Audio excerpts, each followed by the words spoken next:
बिस्मिल्लाहिर्रहमानिर्रहीम। नाजरीन, एक दफ़ा फिर हम आपको खुशामदीद कहते हैं आज की टॉप स्टोरीज के साथ। और आज की टॉप स्टोरीज, डॉलर की कीमत में एक दफ़ा फिर कमी हुई है, बड़ी कमी हुई है। और आज जो है वो डॉलर 290 रुपए से नीचे आ गया है। एक बड़ी खबर है आम आदमी के लिए। पाकिस्तान में डॉलर की कुछ दिन कबल तक कीमत 333 रुपए थी, लेकिन army chief general Asim Munir के इकदाम के बायस डॉलर की कीमत में बड़ी हद तक कमी हुई है। लेस देन 290 की अब प्राइस है। इसके साथ साथ जिस वक्त हम आपसे मुखातब हैं, इस वक्त लाइव, इस वक्त वज़ीर-ए-आज़म Pakistan caretaker prime minister Anwaarul Haq Kakar साहब अक़वाम मुत्तहिदा की यूएन जनरल असेंबली से खिताब कर रहे हैं। और ये भी एक बड़ी खबर है। इसके साथ साथ नून लीग के जो कायद हैं मियां नवाज शरीफ साहब, उन्होंने एक दफा फिर वही बयानिया दोहराया है कि उन लोगों का हम एहतसाब करेंगे जिन्होंने 2018 के इंतखाबात में रिगिंग की है। ये आज की टॉप स्टोरीज हैं। लेकिन सबसे पहले हम बढ़ते हैं आज की बड़ी खबर के हवाले से कि डॉलर की कीमत में बड़ी हद तक कमी हुई है। 288 रुपए आज दिन को इसकी कीमत थी। इंटरबैंक रेट 288 रुपए था। और इसी के 288, 289, 290 के राउंड अबाउट जो है ये फ्लक्चुएट करता रहा है सारा दिन। कुछ अर्सा कबल तक ओपन मार्केट में डॉलर की कीमत पहुंच चुकी थी 333, 327, 330। लेकिन फिर जब एक डॉलर माफिया के खिलाफ कार्रवाइयां हुई जनरल आसिम मुनीर ने, तो डॉलर की कीमत में तेजी से कमी हुई और अब ये लेस देन 290 हो गया। जबरदस्त इकदाम है। लेकिन आप पाकिस्तान के आम आदमी सारा दिन हमसे एक सवाल पूछते हैं जी कि आप जर्नलिस्ट हैं, आपकी बड़ी नजर है, आप हमें बताएं कि डॉलर की कीमत बढ़ती है तो एकदम चीजें महंगी हो जाती हैं। वो कहते हैं जनाब कि डीजल महंगा होता है, पेट्रोल महंगा होता है, आटा महंगा होता है, डालडा महंगा होता है, चीनी महंगी होती है, सब कुछ महंगा हो जाता है। लेकिन डॉलर की कीमतें जब कम होती हैं तो आम आदमी को उसका रिलीफ क्यों नहीं मिलता? ये वो सवाल है जो जिसका जवाब हमारी हुकूमत को देना चाहिए, क्योंकि डॉलर की कीमत गुज़श्ता कुछ दिनों से मुसलसल इसमें डिक्रीज हो रही है, कम हो रही है। 288 रुपए तक आज पहुंची हुई थी दिन को। ये एक बड़ी जो है वो खबर है और तवक्को ये की जा रही है, जो हमारे इकोनॉमिस्ट हैं पाकिस्तान के, जो सीनियर इकोनॉमिस्ट हैं या तज्जियाकार हैं या एनालिस्ट हैं, वो यही कहते हैं कि कुछ अरसे तक, 1-2 महीनों तक डॉलर की कीमत पहुंच जाएगी 250 रुपए तक। लेकिन 250 रुपए तक अगर डॉलर की कीमत पहुंचती है, 270, 80, तो फिर इसी तरह सबसे सारी चीजें सस्ती होनी चाहिए। अगर सस्ती ना हुई तो फिर आम आदमी को इसका कोई रिलीफ नहीं मिलेगा। इस वक्त आम आदमी महंगाई की चक्की में पिस रहा है। आम आदमी की मुश्किलात में बहुत ज्यादा इजाफा हो रहा है। लोग बिजली के बिल देकर तंग हो चुके हैं। महंगाई ने उनका जीना दो बार कर दिया है। और शुनीद यही है, खबर यही है कि ये जो 30 सितंबर को शायद एक दफा फिर पेट्रोलियम प्राइसेस जो हैं वो उसमें इजाफा कर दिया जाए। पेट्रोल भी महंगा होगा, डीजल भी महंगा होगा। अल्लाह ना करे कि ये खबर सच्ची हो। ये खबर हम तक उड़ती उड़ती पहुंची है तो हमने कहा आपके साथ भी शेयर करें और आप भी दुआ करें, हम भी दुआ करते हैं कि अब चीजें जो हैं वो सस्ती होनी चाहिए। डॉलर तेजी से कम हो रहा है और अगर इसी तवातर से जारी रहा तो इंशाल्लाह महीने, 1.5 महीने, 2 महीने तक, दिसंबर तक ये डॉलर 250 तक आ जाएगा। अगर डॉलर 250 तक आता है तो फिर तो अवाम को बड़ी हद तक रिलीफ मिलेगा। लेकिन हम फिर तो करते हैं कि हमारे जो केयर टेकर सेटअप है, ये केयर टेकर सेटअप जनवरी तक, जब तक इलेक्शन होंगे जनवरी या फरवरी में, उस वक्त तक चीजों को कंट्रोल रखे, महंगाई को कंट्रोल रखे और एक ऐसी इकोनॉमी की एक ऐसी बुनियाद डाले जिसकी मंजिल तरक्की हो। बहरहाल इस वक्त आम आदमी की जो तवक्को है वो सिर्फ और सिर्फ जनरल आसिम मुनीर साहब से है कि आसिम मुनीर साहब इस हवाले से कोई कदम उठाते हैं, जिस तरह उन्होंने जबरदस्त किस्म के इकदाम उठाए हैं डॉलर माफिया के खिलाफ। नाज़रीन, पिशावर की डॉलर मार्केट पर जब छापा पड़ा, उससे पहले अफगानिस्तान में डॉलर का रेट कम था, अफगानी का जो उनकी करेंसी थी उसका रेट कम था। लेकिन जैसे ही पिशावर की डॉलर मार्केट पर छापा पड़ा तो उसके बाद हालात बदले, तेजी से हालात जो हैं वो तब्दील हुए और फिर दुनिया ने देखा कि डॉलर अफगानिस्तान में महंगा हुआ, अफगानी करेंसी जो है वो डीवैल्यू हुई। और इसी तरह पाकिस्तान भर में बड़े बड़े जितने नामी गिरामी लोग हैं, जितने बड़े बड़े माफियाज हैं, जितने बड़े बड़े प्रॉपर्टी के डॉन्स हैं, जितने बड़े बड़े दीगर डॉन्स हैं, उन सब ने अरबों डॉलर जो हैं वो किसी न किसी तरह छिपाए हुए थे। और बहुत सी जगहों पर डॉलर जो हैं वो बाजियाब करा लिए गए। ये लफ्ज बाजियाबी मुनासिब रहेगा कि बाजियाब करा लिए गए, रिकवर कर लिए गए और वो कौमी खजाने में जमा हो चुके हैं। रावलपिंडी के हवाले से आपने खबर सुनी हुई थी कि एक बहुत बड़े मीडिया के जो टाइकन हैं, मीडिया के एक अखबार के मालिक हैं, मैं जाती तौर पर भी उनको जानता हूं, नाम लेना मुनासिब नहीं है, उनसे 9 अरब रुपए की करेंसी उनके एक प्लाजे से बरामद हुई है। नाजरीन, आप खुद देख लें, पिंडी में, रावलपिंडी में एक अखबार, उर्दू अखबार का मालिक, बिजनेस टाइकन, मुख्तलिफ उसकी स्टील मिल्स थी, मुख्तलिफ मिलें थी, वहां से 9 अरब रुपए की करेंसी बरामद हुई है एक बंदे से। आप खुद अंदाजा लगा लें कि अगर एक अखबार के मालिक के पास 9 अरब रुपए है, तो फिर टीवी चैनल्स के मालिक के पास, और फिर जो बड़े बड़े प्रॉपर्टी के जो डॉन्स हैं, बड़ी बड़ी जो लोग हाउसिंग सोसाइटियां चला रहे हैं, इन लोगों के पास कितने डॉलर्स होंगे। और ये डॉलर्स जो हैं, ये अगर बर वक्त बाजियाब करा लिए जाएं, रिकवर कर लिए जाएं, उन लोगों से ले लिए जाएं, तो पाकिस्तान तरक्की की जानब इंशाल्लाह रवां दवां होगा। मोहम्मद यूसुफ साहब हमारे साथ हैं, थ्रू कमेंट्स आप भी अपनी राय का इजहार कर सकते हैं। मोहम्मद यूसुफ साहब कहते हैं कि नवाज शरीफ एक दफा फिर बीमार हो गए हैं। अल्लाह ना करे कि मियाँ साहब को अल्लाह पाक सेहत दे। बीमारी जो है वो किसी सियासतदान को नहीं लगनी चाहिए, और बीमारी बसा उस वक्त लगती है पाकिस्तान में सियासतदानों को जब वो जेर अताब होते हैं। लंदन में बीमारी लगना जो है वो काफी मानी खेज होगा मियाँ साहब के लिए। और फिर मोहम्मद यूसुफ साहब कहते हैं कि इमरान खान के डर से इलेक्शन नहीं कराएंगे, ऐसी बात नहीं है, इलेक्शन होंगे, होने चाहिए। जो इतलात हम तक मिली पहुंची हैं मोहम्मद यूसुफ साहब, उसके मुताबिक पाकिस्तान में इलेक्शन जनवरी 2024 की लास्ट वीक में इलेक्शन हो जाएंगे, ये बात तय है।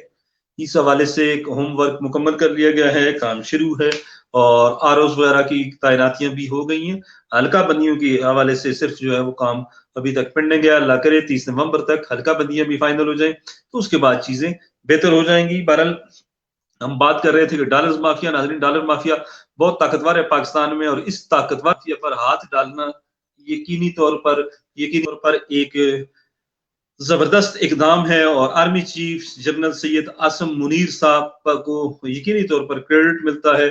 लेकिन अब सवाल ये पैदा होता है, गुज़िश्ता चंद दिनों से मीडिया में इस तरह की खबरें नहीं आ रही, तो हम तो ये करेंगे कि आर्मी चीफ इकरास तपोट और पूरे मुल्क में, सिर्फ बड़े बड़े शहरों में नहीं बल्कि छोटे छोटे शहरों में, और जहां भी जखीरा अंदोज है, डॉलर माफिया है या प्रॉपर्टी माफिया है, इनके खिलाफ जबरदस्त कार्रवाई करेंगे।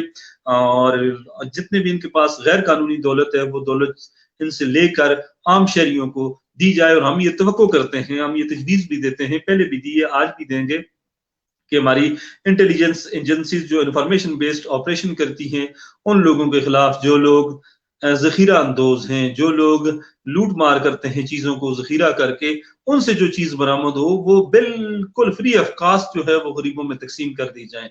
उस पे जुर्माना भी ना हो, उस पे कुछ भी ना हो। उसके पास अगर अरबों रुपए की किसी जखीरा अंदोज से चीजें बरामद होती हैं, तो वो उठा के आप फौरी तौर पर आम आदमी को दे दें, मौके पर वहां बुलाएं और लोगों को दे दें। अगर फ्री ऑफ कास्ट नहीं देते तो सस्ते दामों दे दें। लेकिन ऐसे लुटेरों से, ऐसे डाकुओं से, ऐसे लोग जो हमारा खून निचोड़ते हैं, हमारा खून चूसते हैं, जो हमारी चमड़ी उधेड़ते हैं, चमड़ी खाल उतारते हैं, ऐसे लोग जो हैं वो नाजरीन किसी रियायत के मुस्तहिक नहीं है। और हमारी इंटेलिजेंस एजेंसीज इन लोगों पे जो हाथ डाल रही हैं, यकीनी तौर पर ये एक जबरदस्त इकदाम है, जबरदस्त किस्म का एक्शन है। लेकिन इस सारी सूरत हाल में एक सवाल हमेशा ज़हन में आता है कि जनरल आसम मुनीर साहब से पहले पीडीएम की गवर्नमेंट थी, उससे पहले पीटीआई की गवर्नमेंट थी, हमारी सियासी हुकूमतें इन लोगों पर हाथ क्यों नहीं डालती, वो क्यों मजबूर होती हैं? ये वो सवाल है जिस सवाल का जवाब हम सबको मिलकर तलाश करना होगा। आज पाकिस्तान का गरीब आदमी ये कह रहा है कि उसे आर्मी चीफ से ये एक्सपेक्टेशंस हैं, ये तवक्कात हैं कि वो जल्द अज जल्द इस माफिया के खिलाफ कार्रवाई करेंगे। और army chief general Syed Asim Munir साहब की साख, उनकी शोहरत पाकिस्तान में बहुत ज्यादा बड़ी है, साख बेहतर हुई है जब इन्होंने ये इस तरह के इंटेलिजेंस बेस्ड ऑपरेशन किए, डॉलर माफिया के खिलाफ, जखीरा अंदोजों के खिलाफ, चोरों के खिलाफ, डाकुओं के खिलाफ। और यकीनी तौर पर ये एक बहुत जबरदस्त किस्म की अचीवमेंट है। और इससे लोग जो हैं वो जो चोर डाकू जो हैं वो अपने बिलों में घुस गए। मोहम्मद यूसुफ साहब कह रहे हैं कि डॉलर सस्ता हो रहा है, फिर खाने पीने की अशिया में कमी क्यों नहीं आ रही। तो मोहम्मद यूसुफ साहब, हमने भी आज यही टॉपिक छेड़ा हुआ है कि डॉलर सस्ता हो रहा है, डॉलर एक थोड़ा सा महंगा हो तो पाकिस्तान में हर चीज महंगी हो जाती है, किराए से लेकर दाल चावल और होटल वाला, चाय वाला, नान वाला, सब्जी वाला, गाड़ी वाला, इवन के मिस्त्री, और इवन जो लोग अपने गधों पर जो सामान शान लेकर जाते हैं, गधे वाले भी कहते हैं, जो रेत वगैरह देहातों में लेकर जाते हैं, कैरेज लेकर जाते हैं, तो गधे वाले भी कहते हैं, खच्चर वाले भी कहते हैं जी कि डॉलर महंगा हो गया है। जी आप तो डॉलर महंगा है, हम तो, अगर इतनी बात है कि अगर खच्चर पे रेत महंगी हो जाती है डॉलर की वजह से, तो अब डॉलर तो सस्ता हो रहा है, अब चीजें सस्ती हो जानी चाहिए। हम हुकूमत से ही कहेंगे कि आपकी जो प्राइस रिव्यू कमेटीज हैं, جو اس طرح کی جو ڈسٹرکٹ لیول پہ جو کمیٹیز ہیں ان کو فعال کیا جائے, ان کو متحرک کیا جائے. آپ کا جو ڈی ایف سی ہوتا ہے, district food controller, food authority ہے خیبر پختونخوا میں, پنجاب میں فوڈ اتھارٹی ہے, یہ فوڈ اتھارٹیاں متحرک کریں, اور جو لوگ زائد داموں چینی, ڈالڈا, آٹا فروخت کر رہے ہیں ان کے خلاف کارروائی کی جائے. اور ساتھ ساتھ ایک اور بڑا المیہ ہے, ستم یہ ہے کہ گاڑیوں کے کرائے بہت زیادہ اس میں اضافہ کر دیا جاتا ہے. ڈالر 1 روپے مہنگا ہوتا ہے, پیٹرول تھوڑا سا مہنگا ہوتا ہے, تو گاڑیوں کے کرائے کہاں سے کہاں تک پہنچ جاتے ہیں. پھر ڈالر سستا ہوتا ہے, پیٹرول سستا ہوتا ہے, لیکن نہ ڈالر کے سستا ہونے پر اور نہ پیٹرول کے سستا ہونے پر کرائے کم ہوتے ہیں. اس چیز کا جو ٹرانسپورٹ اتھارٹیز ہیں, ریجنل ٹرانسپورٹ اتھارٹیز ہیں, ان کو بھی اپنا کردار ادا کرنا ہوگا, کردار ادا کرنا چاہیے. اگر ایسا نہیں ہوتا تو عام آدمی اس سے بہت زیادہ متاثر ہوگا. اور یقینی طور پر جو ہماری کیئر ٹیکر گورنمنٹ ہے, کے پی میں, پنجاب میں, جو سینٹر میں ہماری جو کیئر ٹیکر سیٹ اپ ہے, ان سب کو چاہیے کہ اس حوالے سے اپنا کردار ادا کریں. ناظرین, وزیر اعظم Pakistan caretaker prime minister Anwaar ul-Haq Kakar صاحب یو این کی جنرل اسمبلی سے اس وقت خطاب کر رہے ہیں. توقع یہی کی جا رہی ہے کہ وہ اپنے خطاب میں کشمیر سمیت دہشت گردی کے جو ایشوز ہیں ان کو ہائی لائٹ کریں گے. اور دہشت گردی, پاکستان دہشت گردی میں کسی اگر دنیا میں سب سے زیادہ کوئی ملک متاثر ہوا ہے تو وہ پاکستان ہوا ہے 9/11 کے بعد. آپ دیکھ لیں ہمارے بازار, ہمارے کھیت, ہمارے کھلیان, ہمارے کھیل کے میدان, ایون کہ کھیل کے میدان بھی ہمارے اجڑے ہیں. آپ کو یاد ہے کہ جب سری لنکن ٹیم لاہور آئی تھی 2008 میں, اگر میں درست سال بتا رہا ہوں, تو وہ 2008 میں جب آئی تھی تو اس وقت سری لنکن ٹیم پر حملہ ہوا تھا, دہشت گردوں نے کیا تھا. اس کے بعد ہمیشہ پاکستان کو جو ہے وہ ٹارگٹ کیا گیا ہے, ہم نے کھربوں ڈالر کا نقصان کیا ہے, لیکن آج پھر جو ہے وہ ہم پر دہشت گردی کا الزام لگایا جا رہا ہے. ہمارے وزیر اعظم کو چاہیے, چودھری نعیم صاحب السلام علیکم. وعلیکم السلام, آپ کو بھی سلام. باقی جو لوگ ہیں وہ بھی تھرو کمنٹس اپنی رائے کا اظہار کر سکتے ہیں. ہمارے جو پرائم منسٹر ہیں, کیئر ٹیکر پرائم منسٹر, آج ان کو جو سب سے بڑا مسئلہ ہائی لائٹ کرنا چاہیے کہ آپ کو پتہ ہے ناظرین, کیونکہ یہ تو آج کا ہمارا ٹاپک نہیں تھا, لیکن پرائم منسٹر صاحب نے تقریر کی تو میرا خیال تھا کہ کل اس پہ ہم ڈیٹیل ڈسکشن کرتے, لیکن آج آپ کو پتہ ہے کہ کینیڈا میں ایک سکھ سکھبیر سنگھ کو قتل کیا گیا, اور بھارتی انٹیلیجنس کی ایجنسی جو ہے را, اس نے ان کو قتل کیا. اس حوالے سے کینیڈا نے بڑا سخت قسم کا سٹانس لیا ہے, اور انہوں نے انڈین سفارتکاروں کو کینیڈا چھوڑنے کا حکم دیا. پھر جواب میں انڈیا نے بھی اس طرح کا کیا, اور اب پوری دنیا یہ کہہ رہی ہے, جسٹن ٹروڈو جو کینیڈین پرائم منسٹر ہیں کہ انڈیا جو ہے وہ ٹیررسٹ ہے اور بین الاقوامی دہشت گرد ہے, اس کی ایجنسی بین الاقوامی دہشت گرد ہے. اس صورتحال کو انوار الحق کاکڑ اور عباس جیلانی صاحب جو ہمارے فارن منسٹر ہیں, سیزنڈ جو ہیں وہ امبیسیڈر ہیں, سفارتکار ہیں, ڈپلومیٹ ہیں, ان کو اس چیز کا اندازہ ہے. تو ہم توقع کرتے ہیں کہ ہمارے پرائم منسٹر کو, ہمارے جو فارن منسٹر ہیں, ان کو اس صورتحال سے فائدہ اٹھاتے ہوئے پوری دنیا کے سامنے بھارت کا مکروہ چہرہ سامنے رکھنا چاہیے, اور ان کو کشمیر سے لے کر بلوچستان تک جہاں انڈیا کی وجہ سے دہشت گردی ہو رہی ہے, اس چیز کو ہائی لائٹ کرنا چاہیے, ہائی لائٹ ہونا چاہیے. اور ہمارے پرائم منسٹر اور فارن منسٹر کے پاس نادر موقع ہے کہ وہ اس موقع کو سے فائدہ اٹھائیں. تو یہ تو پرائم منسٹر کے خطاب کے حوالے سے تھا. اب نواز شریف صاحب نے آج ایک پھر ناظرین لندن میں زبردست قسم کے بیانات دیے ہیں. لندن میں پی ایم ایل این کے بڑوں کی بیٹھک ہوئی ہے, اور اس بیٹھک میں میاں صاحب نے پھر کہا ہے کہ جو 4-5 لوگ تھے, جنرل باجوہ سابق جو چیف جسٹس ہیں اور جو دیگر لوگ ہیں, ان کو قانون کے کٹہرے میں لایا جائے, ان کا احتساب کیا جائے. اور کچھ لوگ یہ کہہ رہے تھے کہ میاں شہباز شریف ایک خاص قسم کا پیغام لے کر گئے ہیں لندن, اور وہ یہ پیغام ہے کہ وہ خاموش رہیں, میاں صاحب اپنے لب سی لے, لیکن ایسا نہیں ہوا. آج انہوں نے زبردست قسم کا بیان دیا, سخت بیان دیا, اور اس کے بعد یہی کہا جا رہا ہے کہ شاید شہباز شریف صاحب اگر پیغام لے کر گئے تو کچھ اور لے کر گئے. برگ میاں صاحب کی واپسی کے حوالے سے میاں شہباز شریف نے آج کہا ہے, بڑے میاں صاحب کی واپسی کے حوالے سے شہباز شریف کا یہی کہنا ہے کہ ڈیٹ 21 اکتوبر کو وہ لاہور اتریں گے. جس طرح کل بھی ہم نے کہا تھا کہ لاہور میں اگر ان کا استقبال اچھا ہو جاتا ہے پھر تو چیزیں جو ہیں وہ نون لیگ کی فیور میں چلی جائیں گی, لیکن اگر لاہور کا استقبال اچھا نہیں ہوتا تو دن نون لیگ کہاں کھڑی ہوگی, یہ ایک سوالیہ نشان ہے. آج ان کے لائز ونگ کی میٹنگ تھی, کل دیگر میٹنگز تھیں, مریم نواز صاحبہ بھی ان میں تھرو جو ہے وہ वीडियो लिंक इन मीटिंग्स में शरीक हो रही हैं, वो भी लंदन में हैं। इस वक्त नून लीग की ये कोशिश है कि वो किसी न किसी तरह पार्टी को रीग्रिप करे, पार्टी को मतलब ये दोबारा जो है उसको मुनज़्ज़म करे। और पंजाब के अंदर उनका सारा फोकस इस वक्त पंजाब में है, न खैर केपी में है, न सिंध में है, न बलूचिस्तान में। उनको पता है कि नून लीग की बका जो है वो पंजाब से जुड़ी हुई है, लाहौर से जुड़ी हुई है। सेंट्रल पंजाब जिसे आप कहते हैं, लाहौर से ऊपर जेहलम अटक तक, इसको सेंट्रल पंजाब आप कह सकते हैं। ये तो पटवार का इलाका है, लेकिन सेंट्रल पंजाब गुजरांवाला, फैसलाबाद, गुजरात, मंडी बाउद्दीन, लाहौर, इस इलाके में नून लीग की बड़ी अक्सरियत हुआ करती थी किसी दौर में, और उनके उम्मीदवार कम्प्रिहेंसिव उनको जीत मिलती थी। लेकिन इस दफा जब जो हालात हैं शायद वो पहले की माजी की निस्बत थोड़े से मुख्तलिफ नजर आते हैं। जो यूथ है वो यूथ को थोड़ा सा टिल्ट उनका नजर आ रहा है पीटीआई की जानब, और ऐसी सूरत हाल में नून लीग के लिए अपने आप को सरवाइव करना बड़ा मुश्किल होगा, बड़ा उनके लिए एक जान जोखों वाला एक काम है। और अब देखते हैं कि क्या होता है, क्या नून लीग अपने उसमें कामयाब होती है, नहीं होती, और अगर कामयाब होती है लोगों को निकालने में तो वो कितने लोग निकाल सकेगी। जिस तरह पहले कल भी हमने बताया था कि बेनजीर भुट्टो की आमद पर जब वो तवील जलावतनी के बाद लाहौर उतरी थी तो सारा लाहौर, सारा पंजाब, सारा पाकिस्तान उमड़ आया था। और आज भी नून लीग वाले यही कह रहे हैं कि उस जैसा इस्तकबाल होगा। बहरहाल ये वक्त बताएगा, अगर मियां साहब आते हैं 21 अक्टूबर को तो वक्त बताएगा कि कितने लोग निकले हैं। पहले तो शायद कैमरे इतने नहीं थे, लेकिन अब हर बंदे के पास मोबाइल है, हर बंदे के पास कैमरा है, और इन कैमरों की मौजूदगी में सच को छुपाना काफी मुश्किल हो जाता है। बहरहाल ये आज की एक बड़ी खबर है कि मियां साहब ने एक दफा फिर उन लोगों को ललकारा है जिन लोगों ने बकौल उनके जो लोग इस वक्त मौजूदा जो क्राइसिस है इसके जिम्मेदार हैं। 2018 के इलेक्शन के हवाले से उनका यही कहना है। तो मियां साहब थोड़ी देर बाद वो शायद प्रेस कॉन्फ्रेंस भी करें लंदन में। वो नॉर्मली करते हैं प्रेस कॉन्फ्रेंस वगैरह और मीडिया से गुफ्तगू करते हैं।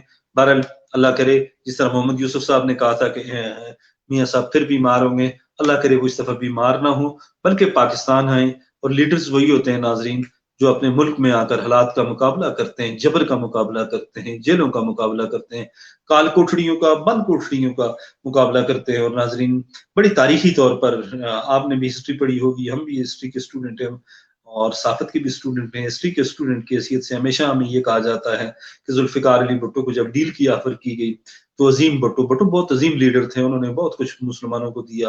लाहौर की जो दूसरी इस्लामी सरबराही कॉन्फ्रेंस थी उससे लेकर पाकिस्तान को एटमी हथियारों का तोहफा देने वाले जुल्फिकार अली भुट्टो थे। तो भुट्टो को जब कहा गया कि हम आपके साथ डील करते हैं तो भुट्टो साहब ने एक तारीखी जुमला कहा था, तारीखी अल्फाज थे जेड भुट्टो के, कि जो बंदे उनके पास ये पैगाम लेकर गए थे, मैसेंजर्स जो थे, उन मैसेंजर्स को उन्होंने ये पैगाम दिया था, ये कहा था कि मैं तुम्हारे हाथों मरने को तरजीह दूंगा लेकिन कभी नहीं चाहूंगा कि तारीख के हाथों मर जाऊं, क्योंकि तारीख के हाथों जो लोग मर जाते हैं वो कभी जिंदा नहीं रहते, और अमरों डिक्टेटरों के हाथों जो लोग मरते हैं वो हमेशा अमर हो जाते हैं, जिंदा हो जाते हैं। और नाज़रीन मियां साहब समेत जितने भी हमारी पॉलिटिकल लीडरशिप है उनको भी यही चाहिए कि इस उसूल और इस फलसफे पर अमल पैरा हों और पाकिस्तान में आकर अपने मुकदमात का फैसला करें, सामना करें, मुकदमात का सामना करें। और अगर वो उसमें सुरखरू होते हैं तो वो जेन्युइन लीडर के तौर पर सामने होंगे। और खान साहब के हवाले से भी यही बात है कि अगर खान साहब अपना ये जेल काट लेते हैं बगैर किसी उसके रुकावट के, और वो महीना, 2 महीने, 4 महीने, साल जितना अरसा अंदर रहते हैं, खैर है कोई बात नहीं है। सियासतदान, शेख रशीद साहब कहते होते थे कि सियासतदान जेल तो मेरा ससुराल है, और शेख साहब भी गिरफ्तार हैं।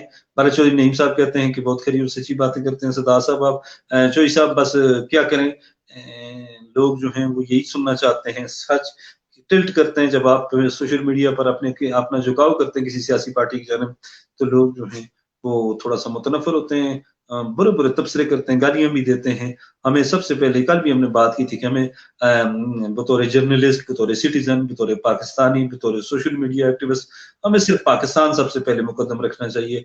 पाकिस्तान अगर हम मुकदम रखते हैं, पाकिस्तान की खातिर अगर हम किसी को मैली आंख नहीं उठाने देते, तो यही हमारी सबसे बड़ी अचीवमेंट होती है। आमिर रऊफ समरा साहब, super thank you sir. Dubai से आमिर साहब हमारे साथ हैं, बड़ी नवाजिश आमिर साहब। तो यही हमारी अचीवमेंट है कि हमें बतौर पाकिस्तानी इस मुल्क का दफा करना सबसे मुकदम होना चाहिए। बाकी लीडरशिप वही कामयाब होती है।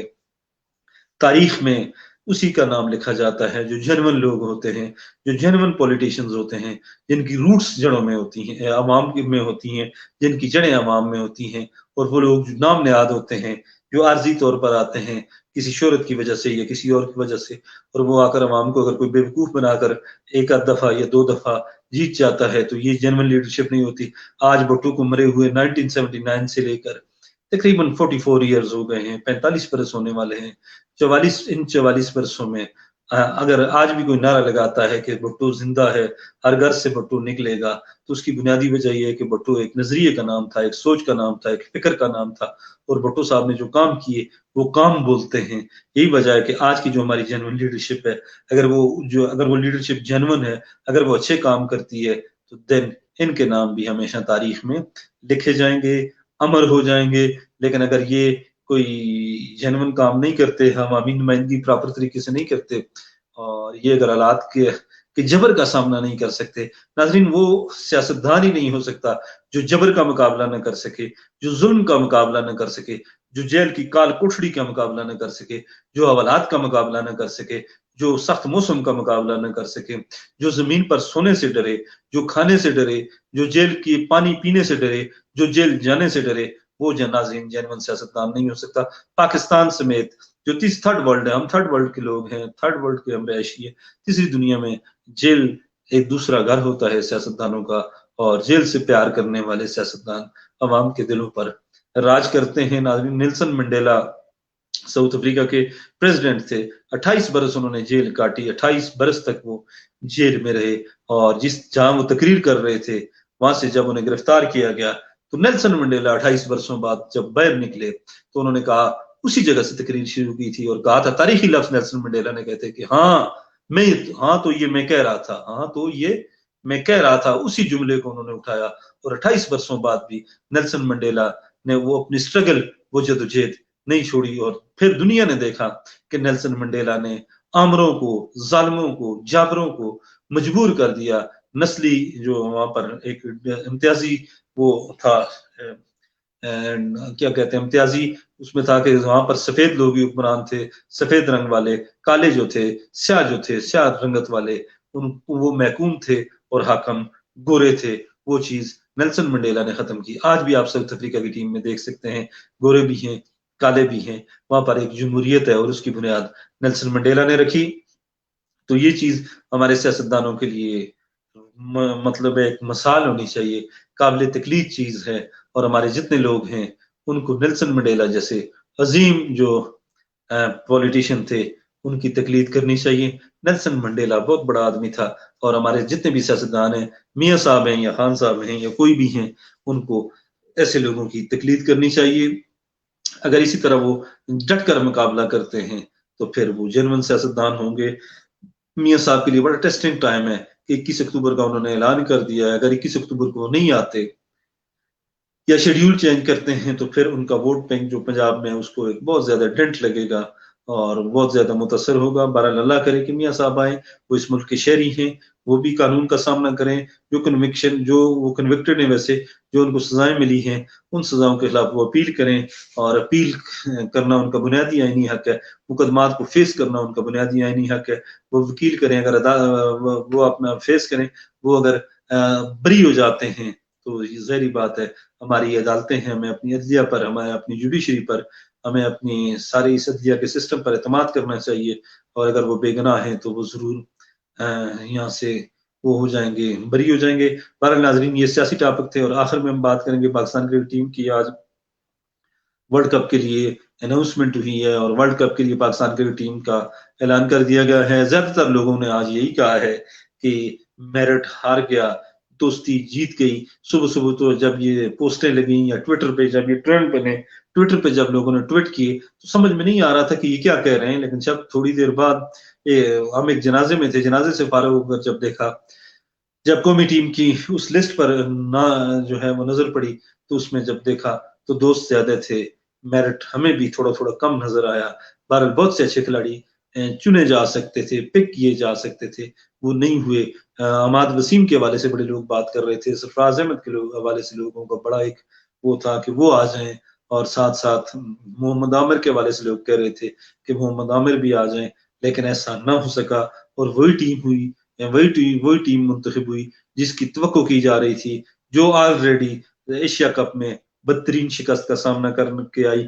اس میں نسیم شاہ کی جگہ حسن علی کو رکھا گیا۔ باقی وہی ٹیم ہے، وہی فخر زمان ہے، وہی امام الحق ہیں، وہی بابر اعظم ہیں، وہی رضوان ہیں، وہی سعود شکیل ہے، وہی آغا سلمان ہیں، وہی شاداب خان ہیں، وہی محمد نواز ہیں، وہی حارث رؤوف ہیں، وہی شہین شاہ آفریدی ہیں، وہی جو ہے محمد وسیم جونیئر ہے۔ اب سمجھ نہیں آتی کہ محمد وسیم جونیئر کو کس خاطر میں ان لوگوں نے ٹیم میں رکھا ہوا ہے۔ اس سے تو شاہنواز دانی کو اگر رکھ دیتے تو وہ اس کی سپیڈ بھی اچھی تھی، لائن اینڈ لینتھ بھی اچھی تھی، اور وہ اچھے طریقے سے انڈین پچز پر وہ بیٹسمینوں کو پریشان کرتا۔ لیکن دیکھ لیں آپ ایشیا کپ میں محمد وسیم جونیئر صاحب کی پرفارمنس، آپ T20 ورلڈ کپ میں ان کی پرفارمنس دیکھ لیں، آپ ایک تواتر کے ساتھ ایک چارٹ بنا لیں اور محمد وسیم جونیئر کی آپ پرفارمنس دیکھیں، آپ کو بالکل وہ پرفارمنس زیرو نظر آئے گی۔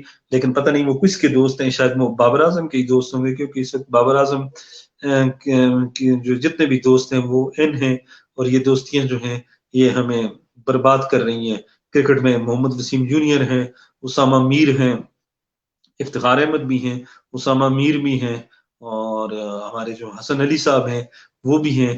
یہی وہ سارے لوگ ہیں، 15 رکنی اسکواڈ ہے، اس میں کوئی خاص تبدیلی نہیں کی گئی۔ اگر اس میں آپ کوئی فنگر اسپنر لے جاتے، ابرار کے حوالے سے جس طرح بات کی جا رہی تھی، آپ نے دیکھا ہوگا کہ سری لنکن کنڈیشنز میں ہمارے جو ان کے جو اسپنر سے بالخصوص کلدیپ یادو نے جس طرح بال پھینکے، اور جس طرح ان کی گگلی تھی، یا جس طرح ان کے فلپر تھے، یا جس طرح وہ بلے بازوں کو پریشان کرتے رہے، ہمارے افتخار احمد تو ان کو کھیل ہی نہیں سکے تھے، باقی سری لنکن بلے باز بھی ان کے سامنے بے بس نظر آئے۔ تو ہمارے پاس تو اس ٹائپ کا کوئی بھی اسپنر نہیں ہے۔ Shadab off side off stump short ball کرتے ہیں، اس پہ وہ چوکا لگ جاتا ہے تو وہ خاموش ہو جاتے ہیں۔ باقی ان کے پاس نہ ٹرن ہے، نہ ان کی فلپر اتنی اچھی ہے، نہ ان کی گگلی بہت زیادہ اچھی ہے، اور نہ کوئی ان کی اس بولنگ میں کوئی اس طرح کا وہ کوئی پراپر چیز ہے جو بلے بازوں کو پریشان کر سکے۔ شاداب از اے گڈ فیلڈر، بہت زبردست فیلڈر ہیں، اچھے ہارڈ ہٹنگ کر سکتے ہیں، لیکن ان کا جو بیسک کام ہے وہ بولنگ ہے، وہ بولنگ میں اس طرح کامیاب نہیں ہو۔ نواز کی بولنگ اچھی ہو سکتی ہے، لیکن نواز بھی اتنے ریلائبل نہیں ہے، کیونکہ ان آؤٹ ہونے کی وجہ سے نواز جو ہے وہ بھی پریشان ہے۔ اسامہ میر کو اگر کھلا دیا جائے تو شاید اچھے لیگ اسپنر ثابت ہو سکتے ہیں۔ بہرحال اگر ابرار ہوتے، اور فاسٹ بولرز میں آپ ہمیں دیکھ لیں کہ حارث رؤوف اور شہین افریدی کے علاوہ ہمارے پاس بولر ہی کوئی نہیں ہے۔ وسیم کس طرح آخر میں رنز روکیں گے؟ بالخصوص انڈینز جو ہیں وہ بہت اچھی فارم میں ہیں، ساؤتھ افریقنز جنہوں نے کمال کیا ہے، جنہوں نے آسٹریلیا کو ہرایا ہے، جنہوں نے 400 رنز بنائے، 420 430 اتنے رنز کیے ہیں، ان کے بلے باز زبردست فارم میں ہیں۔ تو ان کو محمد وسیم یا حسن علی کی طرف سے روکنا کافی مشکل ہوگا۔ حسن علی 2017 کی چیمپئنز ٹرافی میں جو ان کی پیس تھی یا پرفارمنس تھی وہ آج نہیں ہے اتنے بڑے ٹورنامنٹ میں۔ پھر اگر آپ نے رکھنا ہی تھا حسن علی کو تو آپ ایشیا کپ میں اس کو کھلاتے، چیک کرتے۔ کیریبین لیگ میں ہمارے لڑکوں نے بہت اچھی پرفارمنس دی ہے، بالخصوص سائم ایوب نے کمال کیا ہے، اور وہ 21 سال کے ہیں، 400 رنز انہوں نے بنا دیے ہیں، زبردست قسم کی ان کی پرفارمنس رہی ہے۔ آپ ان کو اوپنر اٹھا کر رکھ سکتے تھے، لیکن آپ نے نہیں رکھا۔ بہرحال یہی چیز ہے کہ دوستیوں کو ترجیح دی جاتی ہے۔ آج جو کرٹکس ہیں وہ بڑے جو ہیں وہ پریشان ہیں، تجزیہ نگار بھی پریشان ہے کہ انضمام الحق صاحب نے جو ٹیم اناؤنس کی ہے وہ اس طرح کی ہے کہ جس طرح 2003 کا ورلڈ کپ باب وولمر، ناظرین اگر آپ کو یاد ہے تو باب وولمر پاکستانی ٹیم کا کوچ تھا۔ کیریبینز میں وہ ورلڈ کپ ہو رہا تھا، پاکستان جب آئی تھنک آئرلینڈ سے یا اسکاٹ لینڈ سے ہارا تھا، تو وہ پھر باب وولمر کی اس رات ڈیتھ ہو گئی تھی، پاکستان ورلڈ کپ سے باہر ہو گیا تھا، انضمام واز دا کیپٹن، اور پھر وہ ان کی ڈیتھ ہوئی، اور پھر وہ سارا کچھ جو ہے وہ الٹ پلٹ ہو گیا۔ اتنا بڑا ظلم ہوا تھا کہ پاکستان کے ساتھ بڑا مطلب اس ٹورنامنٹ میں ناقص مینجمنٹ کی جانب سے ناقص پالیسیاں تھیں۔ اس دفعہ بھی ایسا ہی لگ رہا ہے۔ اللہ کرے ایسا نہ ہو، ہمارے منہ میں خاک، ہماری پہلی اور آخری ترجیح پاکستان کی جیت ہے۔ اللہ کرے یہ جو پلیئرز گئے ہیں یہ اپنی پرفارمنس جو سے دنیا کو ہلا کر رکھ دیں، لیکن سوال یہ پیدا ہوتا ہے کہ آپ کے پاس ہارڈ ہیٹر کون ہے؟ ایک طرف ڈیوڈ ملان جیسے لوگ ہیں، اور جو دوسری طرف ساؤتھ افریقنز ہیں بہت کمال کا کھیلتے ہیں، آسٹریلینز ہیں، اور انگلش ٹیم کی تو کیا کہنا ہے، ڈیوڈ ہنری جیسے لوگ، اور ان کے پاس جوز بٹلر جیسن رائے، اور پتہ نہیں کیا کون کون سے کھلاڑی ہیں ان کے پاس جو اتنے اچھے پلیئر ہیں۔ اس کی نسبت اگر ہم اپنے کھلاڑیوں پر نظر ڈالتے ہیں تو بابر اعظم کے علاوہ ہمیں تو کوئی بلے باز ہی نظر نہیں آتا۔ اگر کوئی نظر آتا بھی ہے تو وہ ایسا سہم کر کھیلتا ہے، ڈر کر کھیلتا ہے، وہ اتنے انڈر پریشر کھیلتے ہیں ناظرین کہ سمجھ ہی نہیں آتی. تو یہی رہتا ہے، لگتا تو یہی ہے کہ شاید دنیا کی سب سے اعلیٰ. افغانستان کے خلاف بھی کھیلتے ہیں تو دبے ہوئے ہوتے ہیں، نیپال کے خلاف بھی دبے ہوئے ہوتے ہیں. اگر ایشیا کپ کے میچ آپ کو یاد ہو تو نیپال کے خلاف بھی ہماری ٹیم دب کر کھیلی تھی. بہرحال ہم یہی کہیں گے کہ سلیکشن کمیٹی کو اس بنیادوں پر بنایا جائے کہ وہ دوستیوں کے بجائے پرفارمنس کو ترجیح دے. برائے ناظرین، آج کی ٹاپ سٹوریز یہی تھی. ہمارے ساتھ رہا کریں، ہماری ویڈیوز کو شیئر کیا کریں، چینلز کو لائک کیا کریں، یوٹیوب کو بھی، فیس بک کو بھی. اور کوئی بھی ایشو ہو تو آپ ہمارے ساتھ شیئر کر سکتے ہیں. خوش رہیں، آباد رہیں. مجھے اب اجازت دیں. اللہ حافظ.